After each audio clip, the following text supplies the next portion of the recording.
बोलिए सियावर रामचंद्र भगवान की जय। वृंदावन बिहारी लाल की जय। उमापति महादेव की जय। सब संतन की जय, सब भक्तन की जय। तो गोस्वामी तुलसीदास जी महाराज की जय। जय जय सीताराम। आदरणीय श्रोतागणों, मानस चिंतन चैनल पर आप सभी का स्वागत है।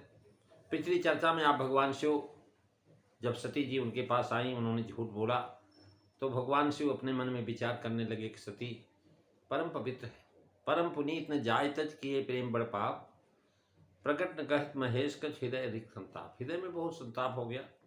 प्रकट में भगवान शिव कुछ कहते नहीं, मन में विचार करने लगे क्या करें।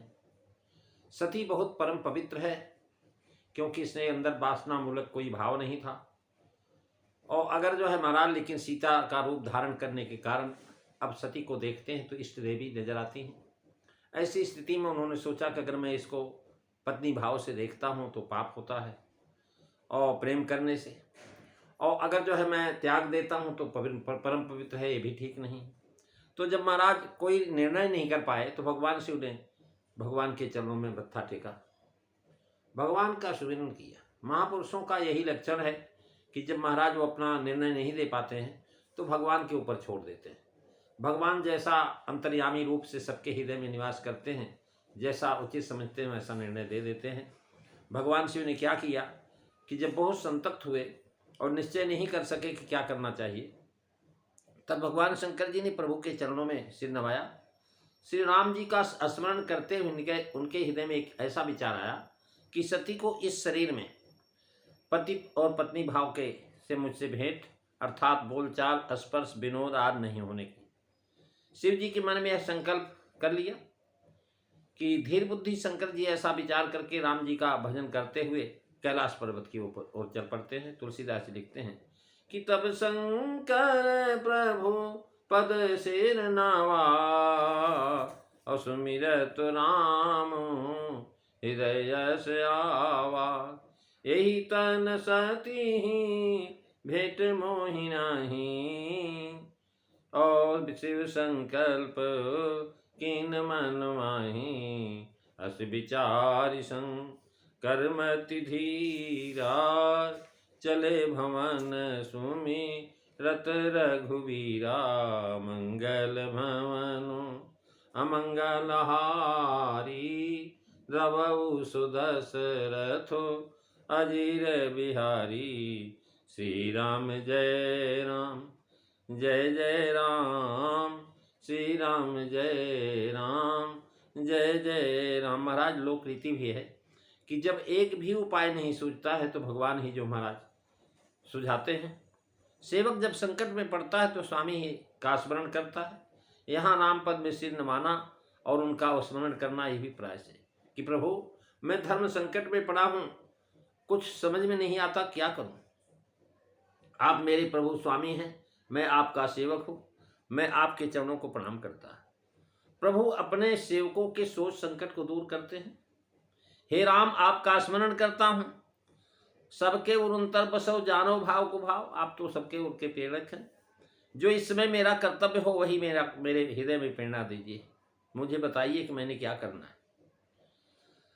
महाराज श्री राम जी का स्मरण करते उन्होंने प्रेरणा किया, क्योंकि वे उर प्रेरक हैं। क्या प्रेरणा हुई सो लिखते हैं कि यही तन सती ही भेंट मोहि नाही, शिव संकल्प किन मन माही। जब सती जी झूठ बोली तो शिव जी ने माया को सिर नवाया कि तू बड़ी प्रबल है, और जब सीता का रूप धरा तो प्रभुपद में शीत नवाया कि हमारे धर्म की रक्षा कीजिए प्रभु। माया भी स्त्री और सती जी भी स्त्री।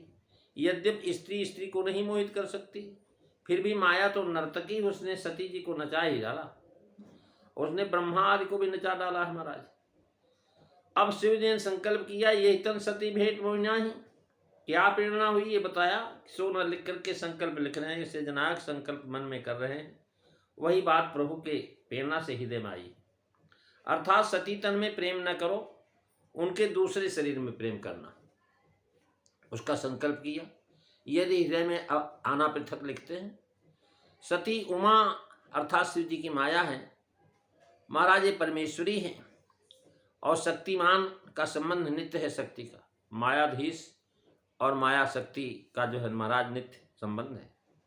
शिव संकल्प कीन मन माही, यहाँ तालब सकार है क्योंकि यहाँ उनके भारी महत्व की बात है। संकल्प वचन से भी होता है, जैसे भगवान श्री राम ने मुनियों के साथ निश्चरहीन करो मैं भुज उठाए पन की सबके सामने कहा, लेकिन यहाँ उन्होंने मन में संकल्प किया। मन में संकल्प करने का एक कारण है कि महाराज जो है वो सोचते हैं कि जो है अगर मैं जिस संकल्प को कर रहा हूँ वह संकल्प पूरा कर पाऊंगा कि नहीं कर पाऊंगा। अगर नहीं कर पाऊंगा तो सबसे पहले सती की दृष्टि में हम गिर जाएंगे। इसलिए मन में ही संकल्प किया। प्रतिज्ञा प्रण महाराज जैसे हाथ में कुश और जल आदि लेकर के मंत्र पढ़ करके लोग करते हैं, जिससे वे उस कार्य के करने के लिए बद्ध हो जाते हैं। संकल्प इसलिए आवश्यक हुआ कि सती जी अपनी नित्य शक्ति हैं, कदाचित कभी प्रभु की आज्ञा उल्लंघन न हो जाए। संकल्प लेने से महाराज दोनों बातें बन गई, सांप मरे न लाठी टूटे, सांप भी मर जाए और लाठी न टूटे। और सती पुनीत सती का त्याग कठिन था, सो भी रहा क्योंकि दूसरे शरीर में फिर संग होगा। सदा का त्याग नहीं हुआ क्योंकि नित्य की शक्ति थी, और प्रेम करने से पाप था सो निभा, क्योंकि जिससे पाप हुआ उसी का संग छूट गया। भक्ति पथ में अन्याय नहीं हुआ, धर्म की मर्यादा बनी रही। अस विचारी संकर मति धीरा, और चले भवन सुमिरत रघुबीरा। ऐसा विचार करके श्री राम जी के प्रेरणा में जो हृदय में आया, उसी विचार को मन में संकल्प करके महाराज विचार करते हुए जा रहे हैं। मत धीरा के भाव है महाराज, शक्ति का वियोग हुआ है, फिर भी उनके त्याग में कुछ भी संकोच नहीं किए, और न किंचित क्लेश ही माना, बस केवल वियोग स्वीकार किया है, और भक्ति पथ को बिगड़ने न दिया परंतु उसको दृढ़ रखा। इसलिए मत धीरा कहते हैं। चले भवन से जनाया कि सती जी के आने और उनके प्रश्न करने पर सोच में पड़ गए, वे चलना भूल ही गया था। जब बुद्धि स्थिर हुई तो फिर चले। कैलाश है, भवन कैलाश, आसीन काशी हैं। ऐसे भगवान शिव महाराज चलते हैं। रघुवीर के स्मरण का भाव यह है कि शिव जी ने दक्ष सुता का त्याग किया, और त्याग का समाचार पाकर के कोई उपाधि नहीं कर सकते महाराज, अथवा कहीं दक्ष साप न दे दे, जैसे रोहिणी से प्रेम करने पर चंद्रमा को साप दे दिया था। इन सबों में महाराज बचाए, इसलिए वीर रूप राम जी का जो उन्होंने स्मरण किया। सती का त्याग करना कठिन है और संकल्प करना भी कठिन है। इसी से दोनों की आगे प्रशंसा करते हैं कि चरत गगन भई तुम बिन अर्पण करे को आना। महाराज अगली चर्चा में आप सुनेंगे चौथी पांचवी चौपाई। आज बस इतना ही। बोलिए सियावर रामचंद्र भगवान की जय। जय सीताराम। सभी को